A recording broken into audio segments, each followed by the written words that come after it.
I'm coming at you with a Boca Juniors jersey. It's Carlos Tevez's. Well, it's not his, but it has his name on the back, and it's about 18 sizes too big. Also, there are only 5 to 6 weeks remaining in the European season, and that shit's gone by fast, right? I mean, do you guys feel the same way? Anyway, let's get right into a big weekend of games and previews and predictions, starting with Manchester United versus Chelsea. With Jose Mourinho's old club on top of the table by 7 points, this could be the only time that Tottenham, Liverpool, and Manchester City are all pulling for Jose Mourinho's new club, Manchester United, to win. Because if they can do it, and atone for their 2 losses so far to the Blues this season, which was a 4-0 drubbing in the league and a 1-0 loss in the FA Cup, then the gap between Chelsea and the rest of the pack could only be 4 points. And if it gets to 4 points, then we got ourselves a proper title race on our hands. And despite the Red Devils not being able to close out their game in the Europa League, it ended 1-1, and Chelsea not playing midweek at all, I still believe that the special one is going to have his side ready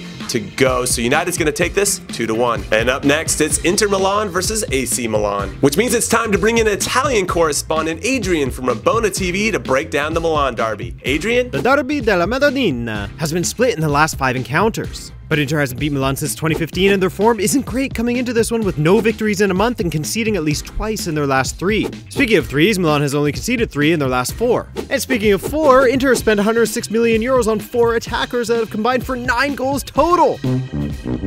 Sad. Icardi has 20 alone. Some of those from set pieces, where Inter scores 24% of their goals, and they'll get one against Milan, but they will also concede one thanks to a man-of-the-match performance from Sousa, who's going to score a free kick. Milan's going to win 3-1. Grazie. Who you got, Jimmy? Well, thank you for asking, Adrian. That means a lot. Now, once Milan and my pal Umberto Gandini parted ways after his 20-plus years with the club, I don't feel the same connection with them that I once did. So I'm going to go with Inter 3-1. And now we head to Germany for Bayer Leverkusen versus Bayern Munich. And I'll keep this one short. Bayern is bad. They are in 12th, while Bayern is in first, a full 33 points ahead of Bayer in the table. And Bayern's coming off a loss to RB Leipzig, though Bayern is coming off a loss to Real Madrid, so that could be a good thing for Bayern since they're also playing at home. But they've lost 6 games at home this season, while Bayern have lost 5 games since August in all competitions. So my prediction is going to be Bayern 1, Bayern 3. And now let's head to Spain for Barcelona versus Real Sociedad. So Barcelona hasn't scored a goal in their last 2 games, and they're going to be without Neymar, who's suspended, and they're playing against a Sociedad team who, despite having a bad run of form over the past month, they finally ended it last week when they beat someone. Well, they're still holding it down in 6th place in La Liga, which is the last Europa League spot, so you can't sleep on these guys, but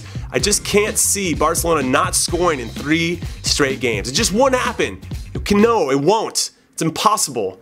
Just no, never. So my prediction is going to be Barca 3, Sociedad 1. And now I'm bringing it stateside for the Colorado Rapids versus Real Salt Lake. And this matchup is a derby known as the Rocky Mountain Cup, a real-life trophy which RSL currently has in their possession after they won the series last season. But honestly, I'm not so sure that either team is really as concerned with this derby as they should be, because after 6 games in MLS, they both only have 1 win. So these 3 points are very, very necessary for them to keep pace with everybody else. So my prediction is going to be, despite the slow start to the season, the Rapids have yet to lose at home, while RSL have yet to win a road game. So I'm going to stay with that trend and say the Rapids win a close one, 1-0.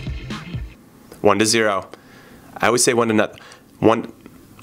It doesn't matter. You guys know what I'm saying. And also, here are some other games I'll be keeping my eye on this weekend. Like Feyenoord versus Utrecht. 1st versus 4th. Now, Feyenoord only lead the Eredivisie by 1 point over Ajax after some uneven form, while Utrecht have won 4 straight games. And honestly, it just feels like Feyenoord is feeling the pressure, so I could see them dropping some points again. And also Braga versus Porto. Because even though Braga couldn't keep up their good start to the season, they're currently in 4th and have lost only once since August in the league. And Porto, who have to win this game if they want to have a chance of winning the league, have a tough time breaking down smaller teams that like to pack it in. So we need to pay attention to this scoreline. And Wolfsburg versus Ingolstadt, because Ingolstadt, who looked destined for relegation a month ago, have won 3 straight games to get within 1 point of escaping the drop zone. And they play against Wolfsburg, who are only 3 points above them. So this is a big game for both clubs. And Spartak Moscow versus Zenit St. Petersburg. 1st versus 2nd in Russia, though it's not as close as it may appear. here because Spartak have an 8-point lead. So if Zenit want to make this league somewhat exciting, they need all 3 points. And finally, finalmente, it's Toluca versus Monterrey. First versus third in Liga MX. And the only issue I have is, and it's crazy loco,